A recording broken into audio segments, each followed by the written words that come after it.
Hello, this is Silofix from GameStack Gaming. We're going to continue with our second episode of our Dofus Let's Play.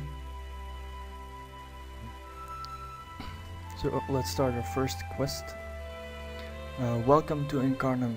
If you want to find out more about making your way in this world, I can help you. You don't mind a bit of reading, do you? Let's find out more. Writings are a source of wisdom and knowledge, but they're also packed with adventure. And that adventure with a capital A, isn't that what you're here for? Let's confirm it. Deirdre and Lycan, the young shoot and the old three, see adventure differently. Go and talk to them about it, then come back here.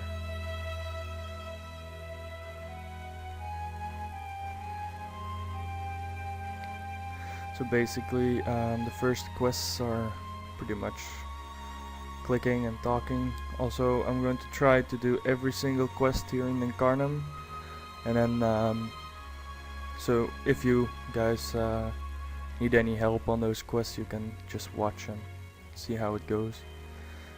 Let's see here. This is basically just a little bit of backstory about what Dofus is all about. Basically, you have to try and gather all the Dofuses, which are dragon eggs. Most of them are gathered through dungeons or quests. So there's a few powerful Dofuses as well as the main quest actually for the entire game is to capture every single monster that's available in the game with a soul stone and turn it in.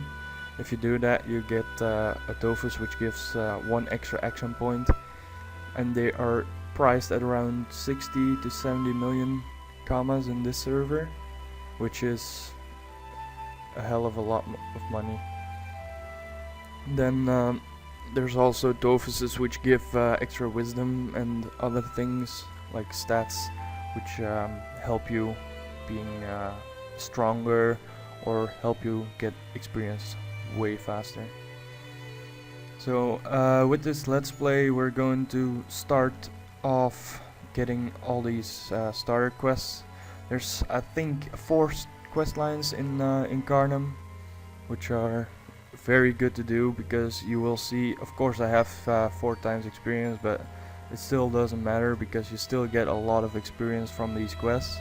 It's a good thing to start out if you don't like grinding a lot, and you also get the first real decent set from this. It's called the Boon set, which is actually noob spelled backwards, and it's a pretty good set. It gives you 25 stats of every single stat, so it gives you a little bit of extra damage, but it's mostly for the wisdom you'll want it for.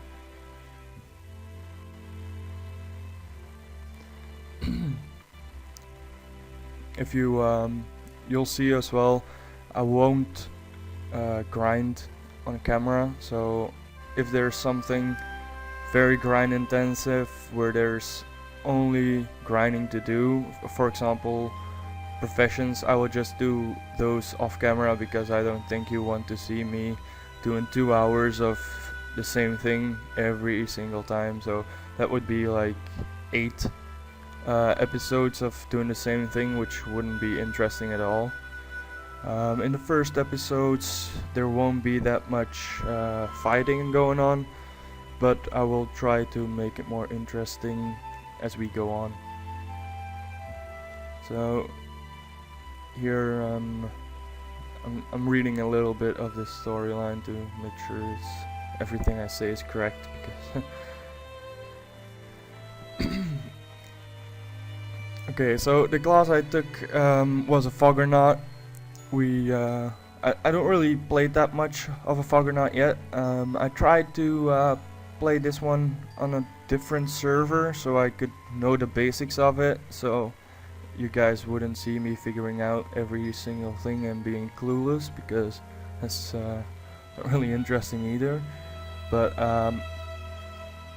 basically you just put a turret somewhere, damage it with your elemental spell so it takes over that's certain attack element, So if you attack with a water spell, it will attack with water damage.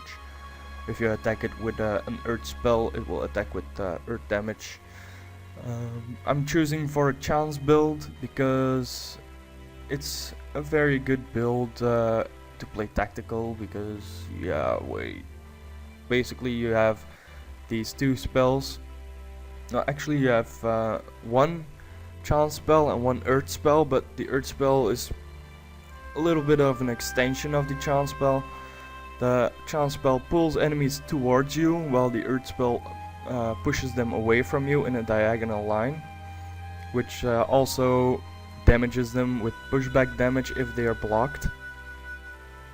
It's a good thing to do because it has a lot of damage. You have a lot of items in game to boost up your pushback damage, which allows you to maximize those spells a lot without even having to get overmaged items, which are very pricey. I will try to get most of my equipment legitly, which means like I will get them myself, try to get them as drops or get them through quests.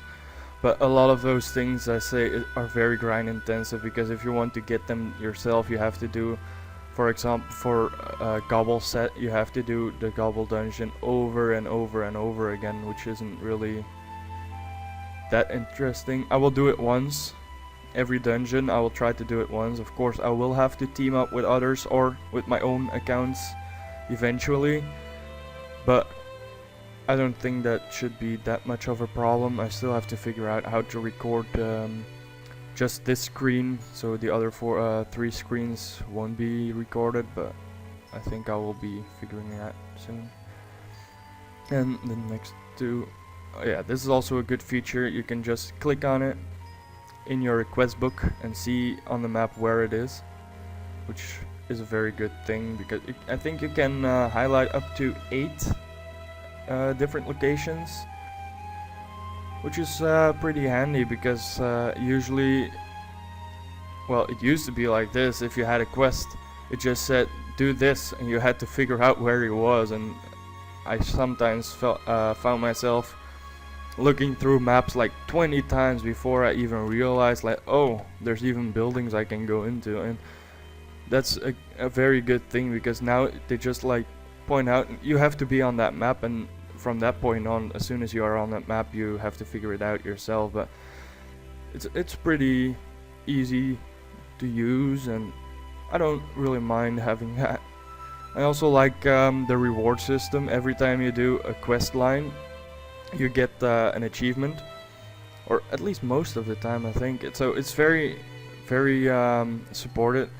If you do the quests, it's really rewarding, because you get this huge amounts of experience as you grow further. You get more and more experience from those achievements, which really help you on.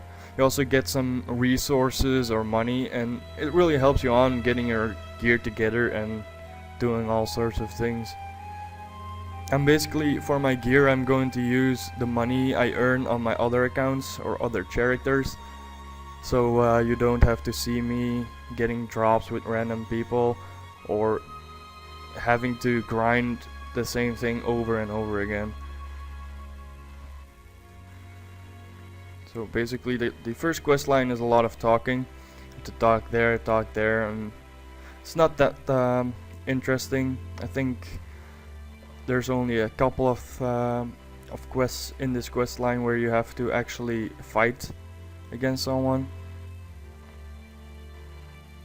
Of course we will be going to do that, but every now and then I think it's interesting to see someone actually play these quests, because I doubt that there's a lot of people that I think there's a lot of people that don't really play these quests a lot, because I don't know why, but Dofus isn't really considered a game where you quest.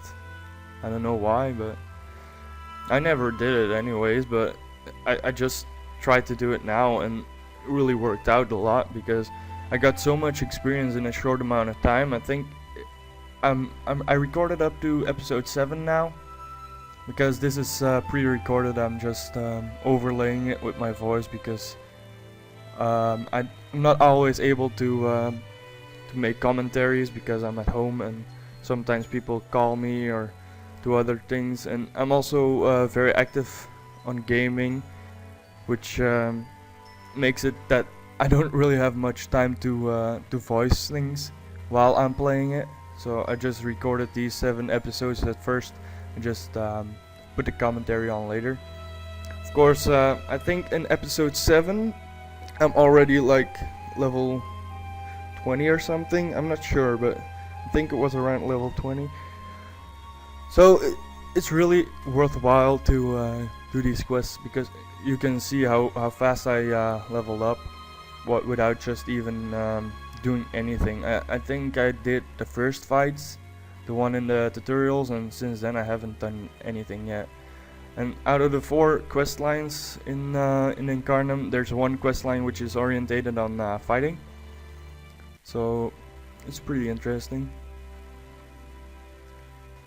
It really helps you figure out the basics of the game, so how you move to every single cell and move to other maps. Here we go, level 7. I won't be leveling up my characteristic points or anything yet because it's no use yet, as I'm not fighting anyone. If that happens too often. Oh yeah. Another thing, if you die in Dofus, you basically respawn on the point you saved. So it's a respawn point. It can be either in Incarnam at the start where you started your journey, or at one of the Zobs, which are teleportation portals you can use to get around, which is very useful. It does cost a little bit of money.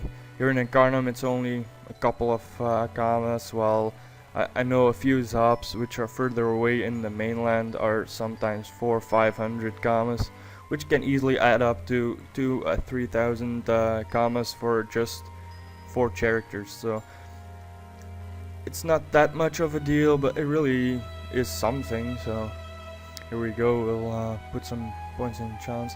That's what I said about the soft cap. The soft cap here is 200 on chance, so it's a really help because it means that after you reached the 200 chance, everything you add extra, it only takes 3 points for 1 chance, while other characters mostly have a soft cap of 5 as soon as you reach over 200 or 300 stat points.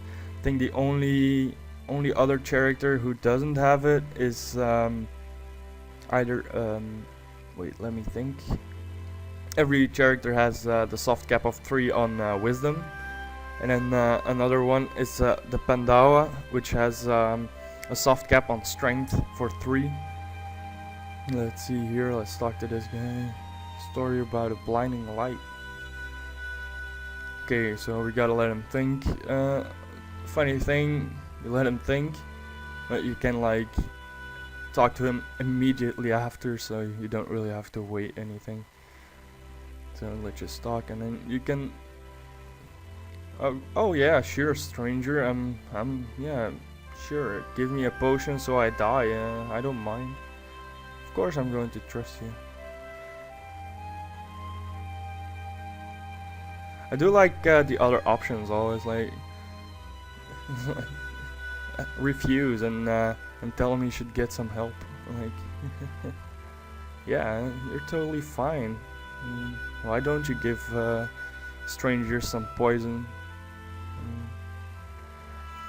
So basically, in the chat log, you can always keep track of your experience points. And oh wow, I died.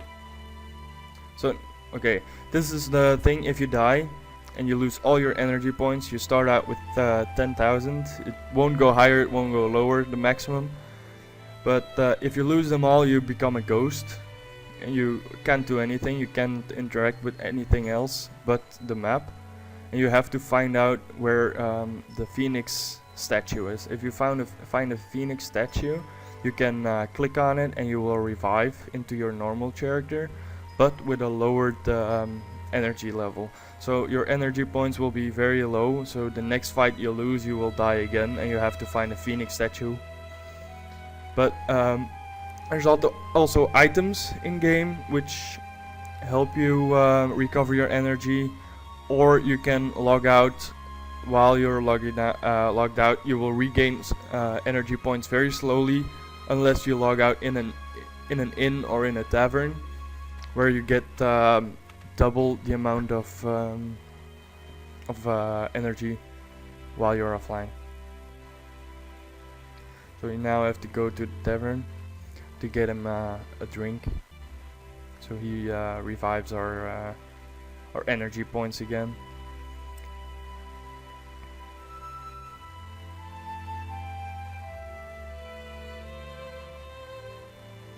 Later on, when we're a higher level, I do think I'm going to do some PvP, because Dofus is highly PvP as well. There's a thing called Colosseum, where there's a 3 versus 3 team deathmatch basically, and it's a really help, because it gives experience if you win. It also gives you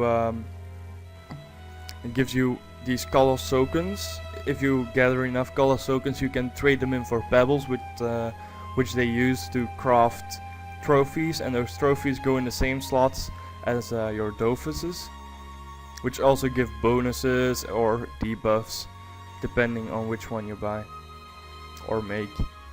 And there's a lot of people spending a lot of cash for them, because even I on my level 128 Sacred, I got this trophy which boosts up my damage or power with 50% while lowering my dodge by a couple of points, which basically means you deal more damage, but you won't be able to run away from people. So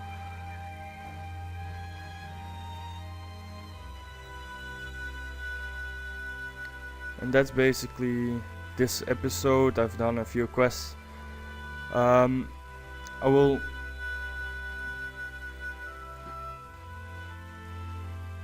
will see you soon, and thanks for watching.